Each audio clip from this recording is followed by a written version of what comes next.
VIH-Sida, c'est 3000 malades en Guyane, indique ce médecin épidémiologiste. Chaque année, environ 200 personnes de plus sont contaminées sur le territoire, souvent par d'autres personnes qui ne savent pas qu'elles sont porteuses de la maladie. La moitié des transmissions vont se faire dans les 2 ans après qu'on a attrapé le virus.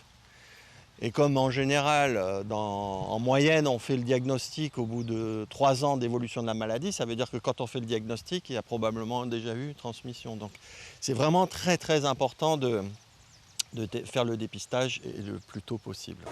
La crise sanitaire a freiné la prévention du VIH-Sida. En France hexagonale, le nombre de tests de dépistage a baissé de 10% l'an dernier. Mobilisée sur la Covid en 2020, l'association Entraide Guyane a été moins active contre le VIH. On a dû arrêter pas mal d'actions de prévention. Elles ont été ou arrêtées ou supprimées, voire ralenties. On a dû faire aussi moins de dépistage. En moyenne, à Entraide Guyane, nous réalisons environ 200 tests rapides au sein de l'association chaque année. Et là, avec le Covid, ça a été divisé par 4. On a dû faire à peine 50 tests. Depuis janvier, Entraide a repris ses actions de prévention dans les collèges et les lycées. La sensibilisation du grand public ne s'est jamais arrêtée, comme ici à Matoury, dans le cadre du SIDAction.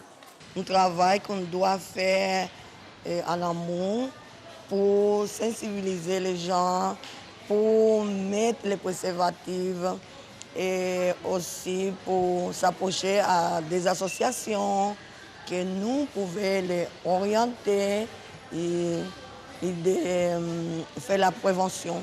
Faire un don au SIDAction, c'est financer directement la prévention et la recherche, car il n'y a toujours pas de vaccin contre le VIH-Sida.